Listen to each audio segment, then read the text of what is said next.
Common side effects of ADHD medications like Ritalin, Adderall, Vyvanse, Focalin are decreased appetite, decreased sleep. They may get difficulty going to sleep, falling asleep, or staying asleep. The kids may feel more sad, more down, sometimes more angry and more irritable. They may experience some anxiety symptoms, sweating, shaking, heart is racing. But these symptoms does not happen to everyone, and sometimes what I have noticed that these symptoms happen more likely when the pediatrician or the child psychiatrist start a higher dose of the medicine,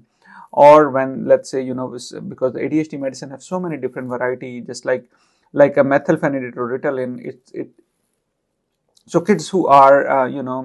thin, and they are very particular eating, so I may not start with Adderall, because Adderall or amphetamine have a little bit more stronger side effect on appetite, so I may start with the methylphenidate. Similarly,